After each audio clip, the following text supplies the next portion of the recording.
চলে এসেছি পুজোর দিনের ব্লগটা নিয়ে। মাকে ভ্যানে করে বাড়ি নিয়ে চলে এসেছি। এবার চলছে বরণ পর্ব। মাসি, দিদা, মা সবাই এক এক করে বরণ করে নিচ্ছে। আর দেখো আমাদের এই ছোট্ট পাড়া কালিমাটাকে দেখে একটা বাচ্চা মেয়ে মনে হচ্ছে না? মায়ের মুখটা কি যে মিষ্টি লাগছে।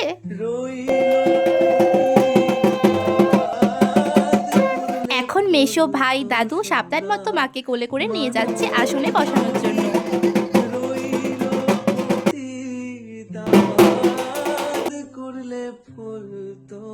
তারপরে সন্ধ্যের দিকে আমি চলে গিয়েছিলাম রেডি হতে। আমি তো শাড়ি পরতে ভীষণ ভালোবাসি, সবসময় শাড়ি পরার সুযোগ খুঁজি। আর সব থেকে বড় কথা হলো আজকে প্রথমবার আমি একা একা শাড়ি পরেছি। কি করব বলো তো, সবাই পুজোর কাজে ব্যস্ত, যাকে বলি তারই সময় নেই। তাই ফোন দেখে দেখে চেষ্টা করলাম, বুনু অবশ্য একটু সাহায্য করে দিয়েছে।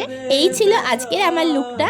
কি এবার ঠিক আছে তো? তারপরে বামুন দাদু এসে দুয়ারে ঘটগুলো বসিয়ে দেয়, পুজোর সমস্ত জোগাড় জান্তি দেখে। অবশেষে এই যে এখন পুজো শুরু করে।